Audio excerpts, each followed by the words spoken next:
हर हर महादेव। देवों का देव महादेव जी के चरण में प्रणाम करती हूँ, मेरा प्रणाम स्वीकार हो। माता गौरी पार्वती के चरण में प्रणाम करती हूँ, मेरा प्रणाम स्वीकार हो।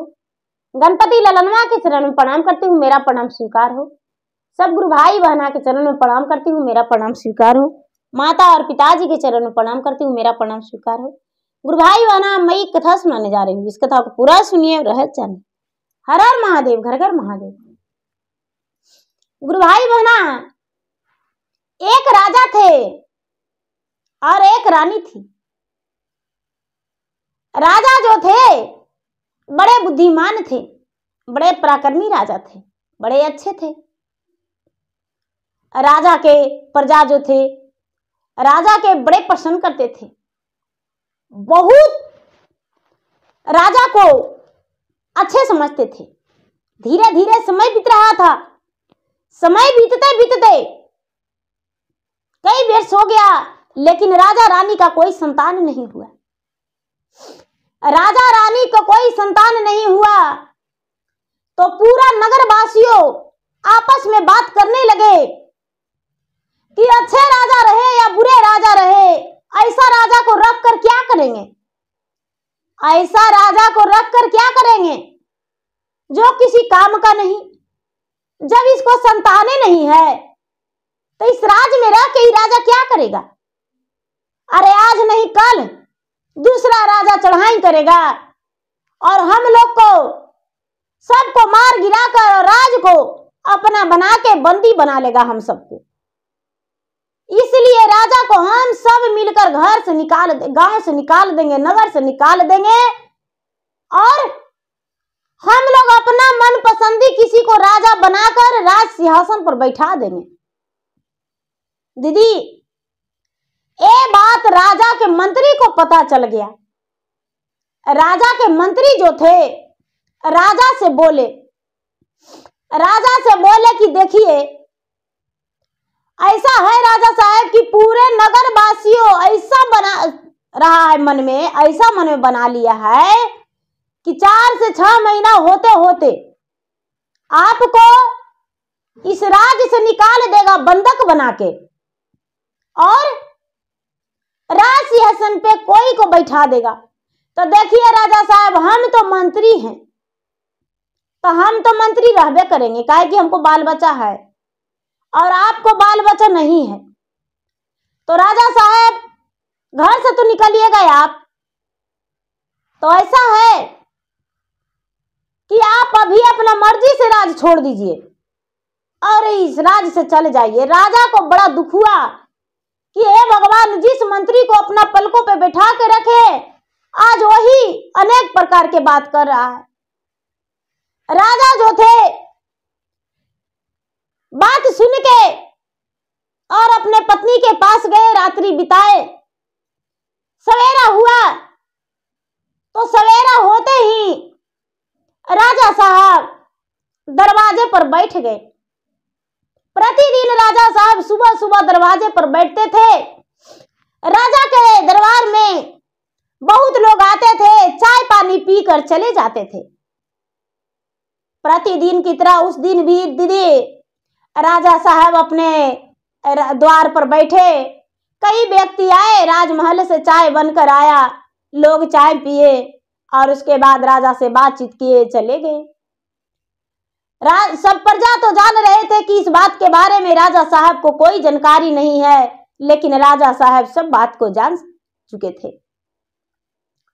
राजा सुबह सुबह बैठे हुए थे और एक महात्मा आए और महात्मा हर हर महादेव कह के भिक्षा मांगने लगे। जब भिक्षा मांगने लगे दीदी, तो कहते हैं रानी अंदर से सूप भरा सोने चांदी हीरा मोती जेवर जवरात हीरा जवरात सब कुछ लेकर आई, ऊपर से चावल भर दी और बोली कि बाबा ये अन्न स्वीकार कर लीजिए। ये बात सुनकर बाबा कहते हैं कि नहीं, हम तुम्हारे हाथों से भिक्षा नहीं लेंगे। अरे भिक्षा मांगने वाला तो मुट्ठी भर लेता है, लेकिन तू तो सूप में सूप भरा सोने चांदी हीरे जवरात और ऊपर से चावल से झांकती हो, इसलिए तुम्हारे हाथों से हम भिक्षा नहीं लेंगे। रानी कहती है कि हे स्वामीनाथ, आप भिक्षा दे दीजिए, आप दे दीजिए भिक्षा। ए महात्मा भिक्षा लेकर चल जाएंगे। और महात्मा कहते हैं कि अरे जो आप हैं वही वो हैं। आप निर्वंशी हैं तो वो निर्वंशा है, आप जो है निसंतान हैं तो वो भी निसंतान है, आप बांझन हैं तो वो भी बांझ हैं, आप स्त्री हैं तो वो पुरुष हैं। हम उनके हाथ से कैसे ले लेंगे? नहीं रानी साहब, आप निसंतान हैं, हम आपके हाथों से अन्न नहीं ले सकते हैं। अब ये सुनकर राजा रानी दोनों बड़ी दुखी हो गए। रानी राजमहल में अंदर जाकर, महल के अंदर जाकर आंगन में बैठ के तुलसी चौरा के पास कस कस के रोने लगी, गरज गरज के। तुलसी चौरा के पास कस कस के रोने लगी। राजा जो थे, राजा को भी रहा नहीं गया, और इस बात को सुनकर राजा भी अपने घर के अंदर गए, आंगन में रानी के हाथ पकड़ के रोने लगे और एक दूसरे को कहने लगे कि ये मेरा बाला जियरा बेकार है, ये मेरा जो जीवन है वो बेकार है। किस लिए जीवन रहेगा? जब मेरा संतान नहीं तो ये मेरा जीवन नहीं। हे रानी साहब, हम इस घर में नहीं रहना चाहते हैं, मुझे घुटन हो रहा है। रानी कहती है स्वामीनाथ, हम भी इस घर में नहीं रहना चाहते हैं, मुझे भी घुटन हो रहा है, जल्दी से इस घर से मुझे दूर लेकर चलिए। राजा और रानी दोनों घर से निकल गए। राजा के नौकर चाकर दाए दासियां सभी हाथ जोड़ने लगे, हे राजन, आप कहां जा रहे हैं?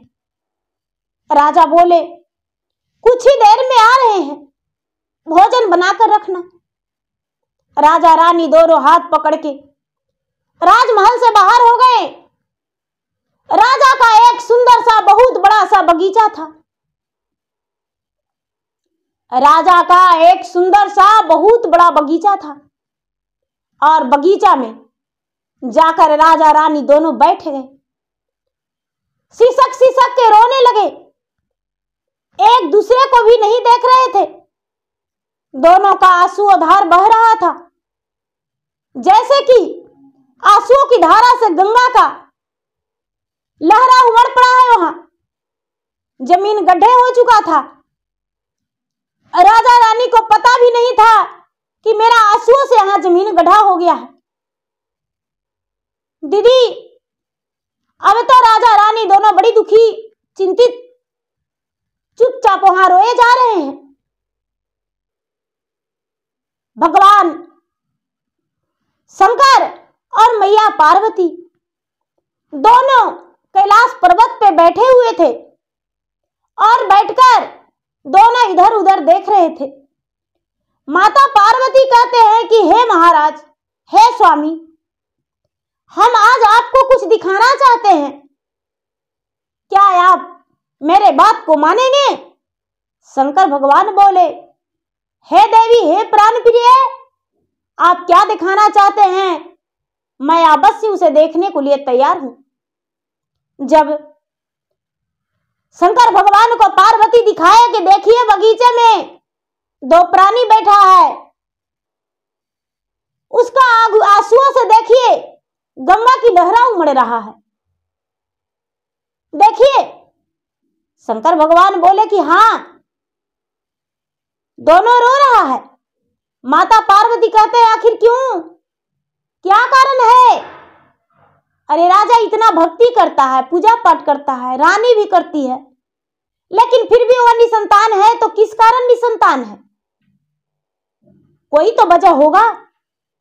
ये बात सुनकर शंकर भगवान बोले कि हां, वजह है। उसका संतान नहीं लिखा हुआ है। कोई कर्म से चूक है जो उसका कोई संतान नहीं है। बोले कि तो क्या राजा रानी दोनों? तो नहीं, रानी अपना पुत्र के साथ जीवित रह सकती है लेकिन राजा नहीं।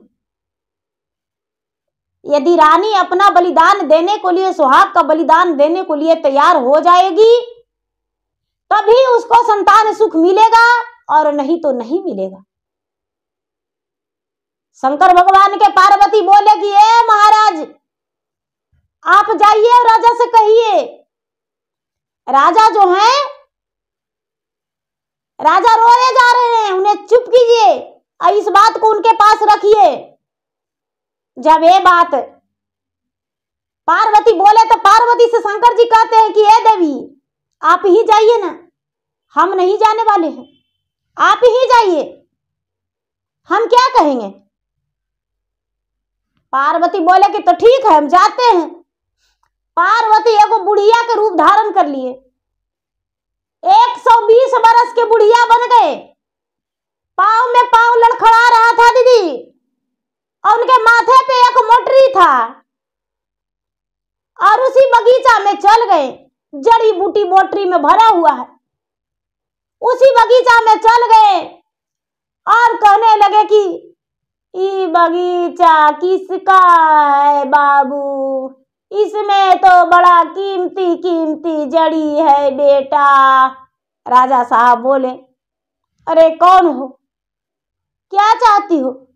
अरे बेटा, इस बगीचा में बड़ी कीमती कीमती जड़ी है बेटा, हम इस बगीचा में से जड़ी कुछ निकालना चाहते। बेटा, मेरा जड़ी से तो अंधरा के आंख हो जाता है, गूंगा भी बोलने लगता है बेटा, निसंतानों को संतान हो जाता है, अंधरा देखने लगता है बेटा, बहिरा सुनने लगता है। माता, क्या आपका जड़ी में इतना ताकत है? हाँ बेटा, मेरा जड़ी में तो इतना ताकत है बेटा। माता, क्या बताऊं, मेरा दुख भरी बात है। तभी माता कहते हैं कि बेटा, लगता है तुम दोनों इस बगीचे में बैठकर रो रहे हो। सुबह सुबह का समय है बेटा, इस समय तो सब लोग पूजा पाठ करते हैं अपने घर में स्नान ध्यान करके, इस बगीचा में तू बैठकर क्यों रो रहे हो? राजा रानी बोले, क्या कहूं, मैं निसंतान हूं, अभागा हूं, मुझे कोई संतान नहीं। आज तो मेरा हाथों से एक भिखारी आया जो भीछा भी नहीं लिया, एक भिखारी आया जो भीछा भी नहीं लिया, लेकिन वो भिखारी थोड़ी न थे, ये तो स्वयं महादेव थे। जब राजा के साथ ऐसा नहीं करते तो राजा का ध्यान कहां टूटता। वो महादेव थे, लेकिन राजा को थोड़ी न पता था। अब क्या होता है, माता कहते हैं कि बेटा, हमें एगो जड़ी देंगे, और जड़ी यदि तू पीस कर 7 दिन लगातार पियोगे बेटा, दोनों पति पत्नी, तो तुम्हारा घर में संतान का प्राप्ति होगा, संतान जन्म ले लेगा।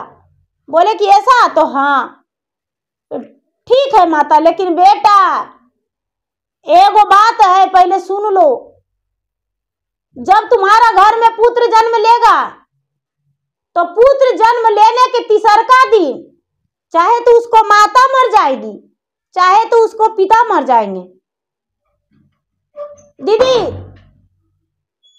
ये नहीं माता बोले कि माता या पिता मर जाएंगे, माता या पिता बोले, पिता नहीं बोले।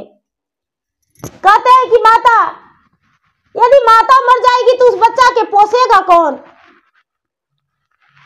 माता कहती है कि हे माता, यदि पिता मर जाएंगे तो पिता का नाम, पिता का रूप कैसे जानेगा कि मेरा पिता ऐसा थे? बोले कि देखो बेटा, ये जड़ी को जो एक दिन ज्यादा पिएगा वो ज्यादा आयु हो जाएगा, जो कम पिएगा वो जो है उसका आयु कम हो जाएगा। रानी सोची कि इस जड़ी को हम एक दिन कम पिएंगे। 7 दिन बोले हैं माता, तो हम 6वें दिन पिएंगे। राजा सोच रहे हैं कि माता तो 7 दिन बोले हैं, तो हम 5वें दिन पिएंगे। यदि पत्नी बचेगी तो बच्चा को पोस लेगी, यदि मुझ पे छोड़ के चल जाएगी तो बच्चा के दूध कौन पिलाएगा। रानी बेचारी सोचती है कि हे भगवान, हम मर जाएंगे तो राजा साहब दूसरा विवाह करके एक पत्नी भी ले आएंगे, तो राजा साहब की पत्नी भी आ जाएगी, राज का राज रानी भी और बच्चे की माता भी। दोनों का मन में यही चल रहा था। अब माता बुढ़िया के माता के पाँव छू लिए दोनों, और बुढ़िया जो थी बोली कि बेटा, हम गांव घूम के एक दिन तुम्हारे घर जरूर आवेंगे, एक दिन तुम्हारे घर जरूर आवेंगे बेटा। बोले कि ठीक है। दीदी राजा रानी दोनों घर आए, जड़ी पीस पीस के दोनों पी लिए। दीदी जड़ी पीस पीस की पी लिए, लेकिन क्या होता है कि जो राजा जी हैं वो 5वें दिन जड़ी पिए और 2 दिन का कटोरी उलट दिए गलती से। रानी जो थी 6 दिन पी ली, 1 दिन राजा से ज्यादा पी ली। 1 दिन ज्यादा पी ली तो रानी का आयु ज्यादा हो गया। 1 दिन जो राजा थे, राजा कम पिए तो राजा का आयु कम हो गया। अब समय बीतने लगा दीदी, 4-6 महीना बीता तो रानी जो थी मां बनने वाली रह गई। जब रानी मां बनने वाली रह गई तो रानी अपने पति से सुनाई। पति का तो बड़ा खुशी मिला, बड़ा खुश हुए। पूरा राजमहल के दुल्हन की तरह सजाए दीदी, मरकरी लाइट बत्ती जलवाए, पूरा फूल माला गजरा से सजवा दिए और पूरा दीपक जलवा दिए और पूरा राज में खुशियां मनाए। धीरे धीरे समय बीतते बीतते 9 महीना 9 दिन पूरा हो गया। 9 महीना 9 दिन के बाद 10वां दिन में रानी का ओद्र से पुत्र जन्म लिया। रानी का ओद्र से पुत्र जन्म लिया तो रानी सोच रही है कि हे भगवान, बच्चा का तो हम 2 ही दूध पिलाएंगे और बच्चा के नजर से हम दूर हो जाएंगे। लेकिन दीदी पिता सोचते हैं कि हे भगवान, बच्चा के हम 2 ही दिन गोद खिलाएंगे और बच्चा के पास से हम दूर हो जाएंगे। अब सौरे में राजा भी है, सौरे में रानी भी है। रानी सोच रही है कि बच्चा को सीने से हम लगाए रहें, राजा सोचते हैं कि बच्चा को सीने से हम लगाए रहें। बच्चा को एक पल के लिए भी बिस्तर पर नहीं सुलाया गया दीदी। बच्चा को कभी रानी लेती, कभी राजा गोद में लेते। कैसे तीसरा दिन बीत गया पता भी नहीं चला। राजा जो थे हाथ में लोटा लिए मैदान जा रहे थे। राजा का हाथ का लोटा भिगा गया, पांव का खड़ाऊ लड़खड़ा गया। राजा चित्ताने गिर गए, राजा जिह्वा निकाल दिए, राजा का प्राण पखेरु निकल गया। दीदी राजा के लिए सोने का पिंजरा टूट गया और सोन चिड़ैया उनके दिल के अंदर से निकल गया। राजा जो थे दीदी, उनका देहांत हो गया। रानी जो थी, रानी सौर में थी दीदी, बच्चा के गोद में ली हुई। अब रानी पूरा चिल्ला के गरज के रोने लगी कि हे भगवान, हम तो भगवान आपसे बोले थे कि हे भगवान, मेरा सुहाग मत मिटाना, मेरे पति भी चाहिए, मेरा सुहाग भी चाहिए, पुत्र भी चाहिए, लेकिन हे भगवान, मेरा पति को ही क्यों उठा लिए। दीदी बेचारी रानी जो थी, रानी रोने लगी। राजा के मरे हुए शरीर को दीदी लिपट के रानी लटक के रोने लगी। लोग जो है कह रहे हैं कि हटिए रानी साहब, छोड़िए, इनका कर्मठ करना है, ले जाएंगे शमशान घाट। लेकिन रानी जो थी कहती है कि हम सती हो जाएंगे अपने पति के साथ, हम नहीं छोड़ने वाले हैं, हम नहीं छोड़ेंगे अपना पति को। मेरे पति कैसे मुझे छोड़कर चले जाएंगे, हम नहीं छोड़ेंगे। अब क्या हुआ दीदी, कितना हूं लोग कहें, लेकिन रानी छोड़ने को तैयार नहीं थी। सारा लोग कहने लगे कि लगता है रानी ओसती हो जाएगी, इसका बच्चा के कौन पोसेगा। सब लोग थई पड़े थे, हाथ पे हाथ धर के बैठे थे। उबड़िया माता जो आए दीदी, जो बगीचे में मिले थे 9 महीना पहले, वो आए और कहने लगे बेटी क्यों इतना रो रही हो, याद है जो बगीचे में कहे थे, बगीचा में जो कहे थे सो याद है, बोले थे सुख एक ही मिलेगा पति या पुत्र का, तो तुम बोली थी माता मुझे पुत्र सुख चाहिए, हम जड़ी दिए थे तो बोली थी ना, हम बोल के दिए थे ना कि बेटी इसको जो एक दिन कम पिएगा उसका आयु कम हो जाएगा, जो एक दिन ज्यादा पिएगा वो ज्यादा आयु। बेचारी रानी कहती है कि माता जी हम तो 6 दिन पिए थे।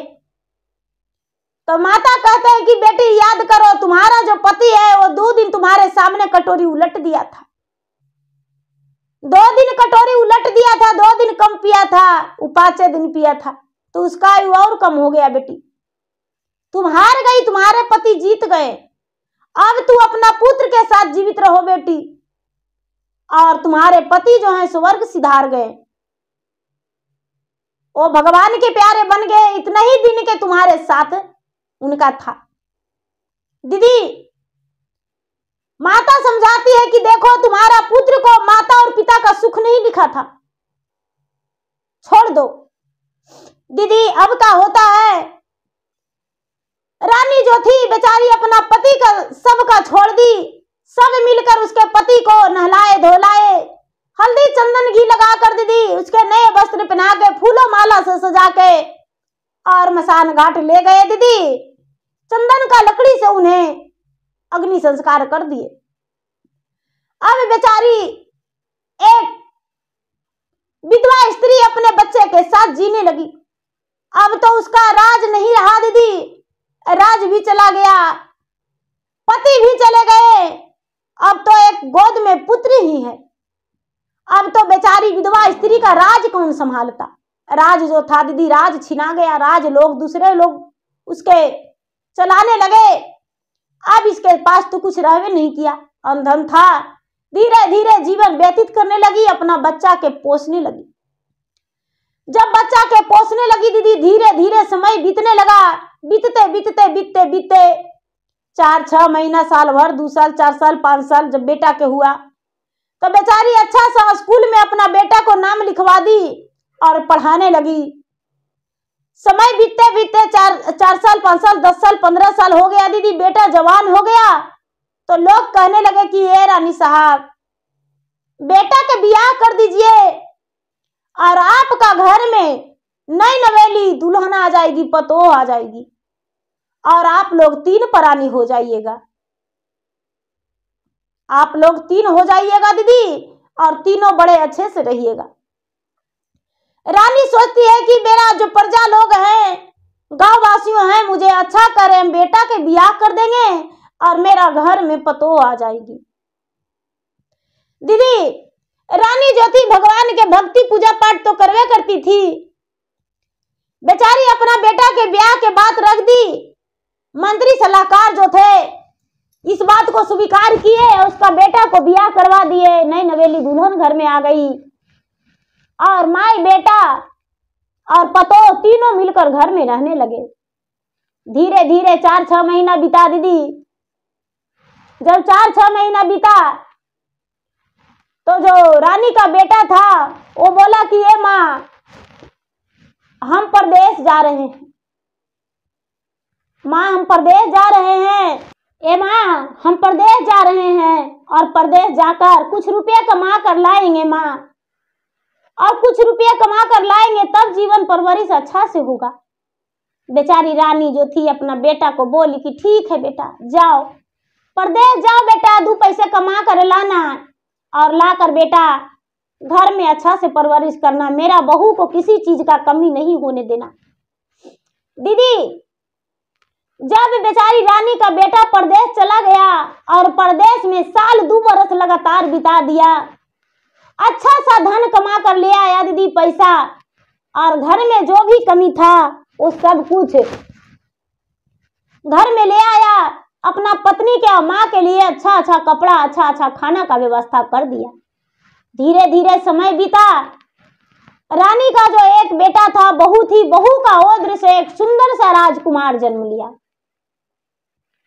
सुंदर सा राजकुमार जन्म लिया। बहू अब सोचने लगी कि अरे, जितना अधिकार मेरा था, जितना अधिकार मेरा सास का था, अब सास का अधिकार तो मेरा खत्म हो गया, क्योंकि हम भी इस घर में बस गए, मेरा भी एक बेटा हो गया।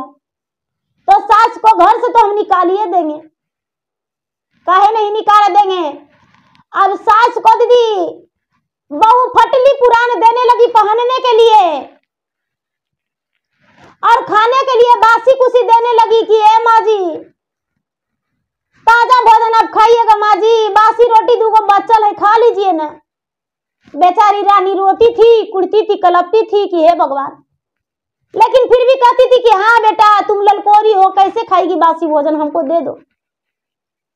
बासी भोजन खा लेती थी।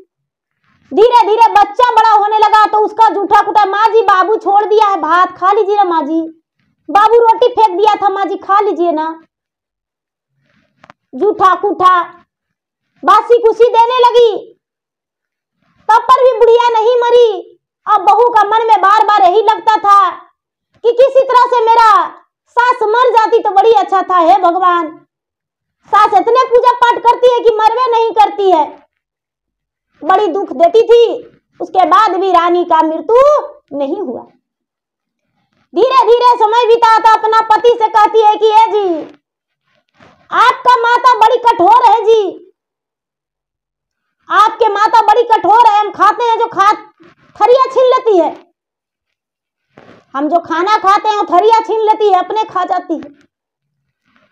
आप नहीं रहते हैं तो आपके माँ मुझे डंडा से मारती है, बड़ी उद्वास देती है, घर से निकाल देती है।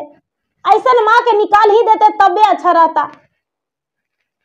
एक दिन बेटा चुप रहा, 2 दिन चुप रहा, 4 दिन चुप रहा, 8 दिन चुप रहा दीदी, महीना दिन, 2 महीना 4 महीना चुप रहा, साल 2 बरस चुप रहा दीदी। एक दिन उसे गुस्सा आया जो अपने माँ के हाथ पकड़ा और माँ के हाथ पकड़ के निकाल दिया घर से बाहर।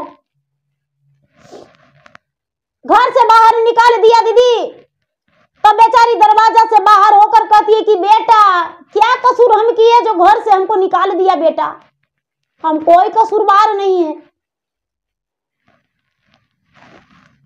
हाथ तो रजोड़िया रे बेटा, गोड़ तारा पारी रे, हमारी कसुरवा देहु बताई न हो राम।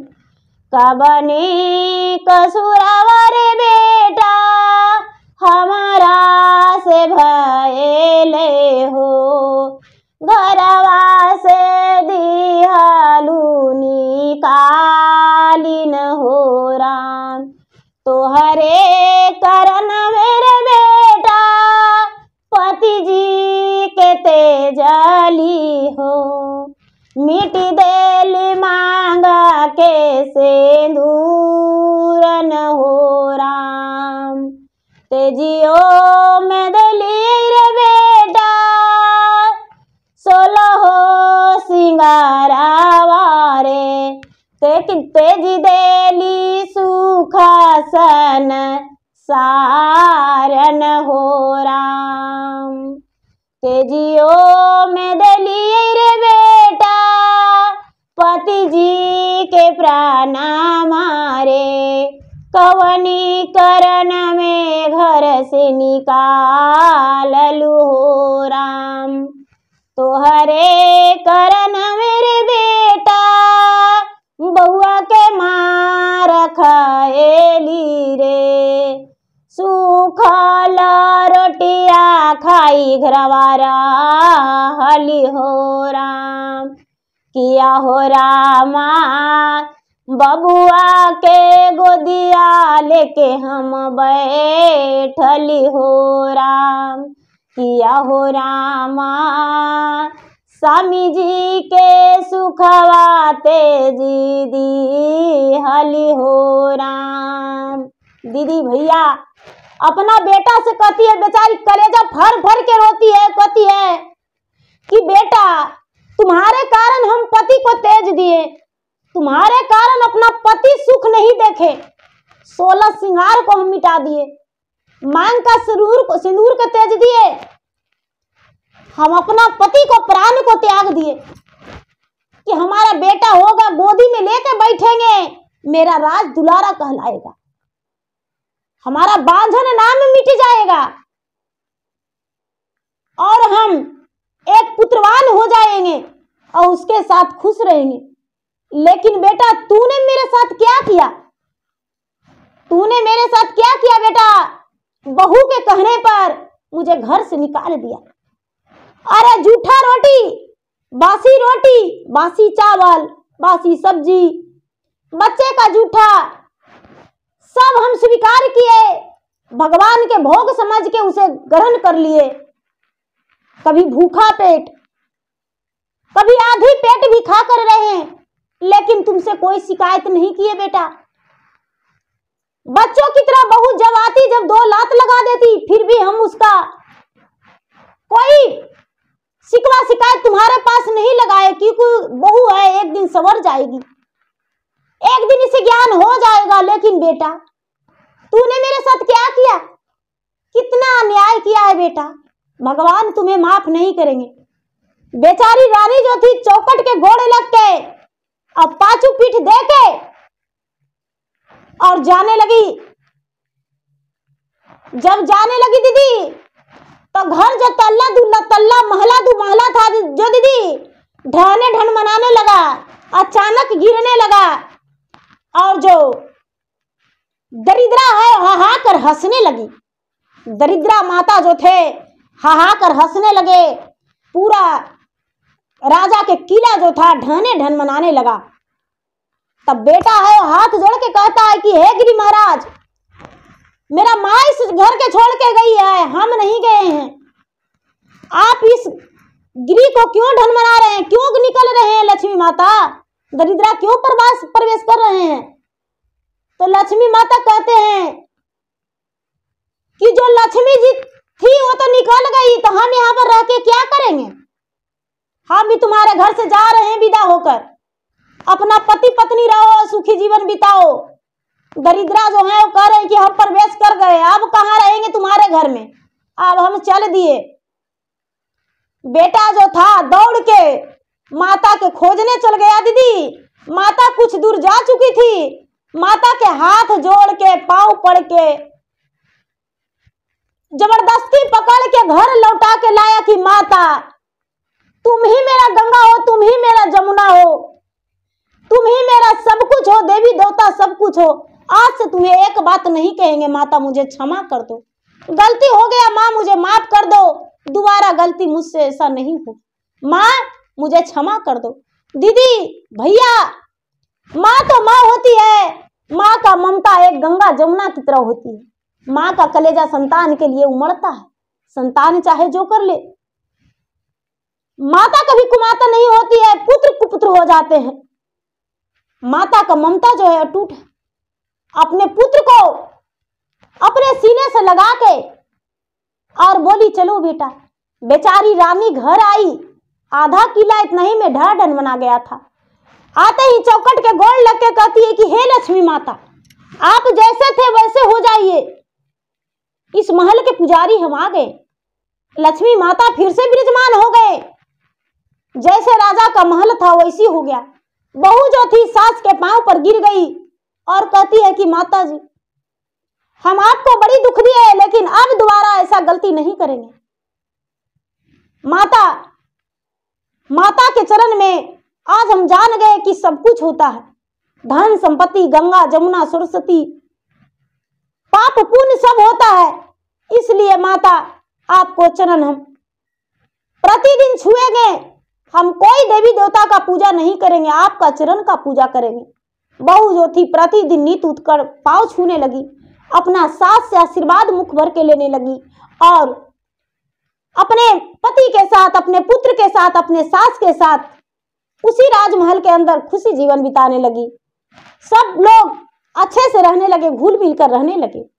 रानी जो थी, जब उसका मृत्यु हुआ तो स्वर्ग सिधारी, स्वयं ब्रह्मा विष्णु महेश सब मिलकर उसे कंधा लगाकर शमशान घाट पहुंचाए।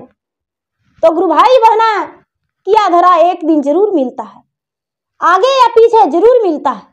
लोग हंस पड़ते हैं कि जब बड़ी पुजारी थी, बड़ी अच्छी थी, तो उसके साथ ऐसा क्यों हुआ। लेकिन जो कर्म लिखता है, कर्म में लिखा हुआ रहता है, वो कोई नहीं मिटता है।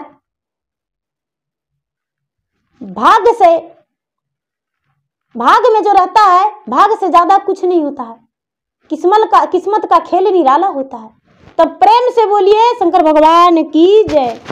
गुरु भाई बहना, मेरा वीडियो अच्छा लगे तो मेरा वीडियो को लाइक करें, शेयर करें। चैनल पर यदि नए हैं तो चैनल का सब्सक्राइब करें, बेल आइकन घंटी को दबाएं, जो कि मेरा वीडियो का नोटिफिकेशन सबसे पहले आपके पास जाए, आप मेरा वीडियो सुन सके। कमेंट बॉक्स में हर हर महादेव, ओम नमः शिवाय या तो अपने नाम लिखकर जरूर भेजें, जिसमें मैं आपके नाम का भगवान के शरण में हाजिरी लगा सकूं और आपके लिए भगवान से ढेर सारी खुशियां, ढेर सारी आशीर्वादें मांग सकूं और आप जीवन में खुशी रहे और आपका बहुत सारी सुख मिले। तो प्रेम से बोलिए शंकर भगवान की जय। धन्यवाद।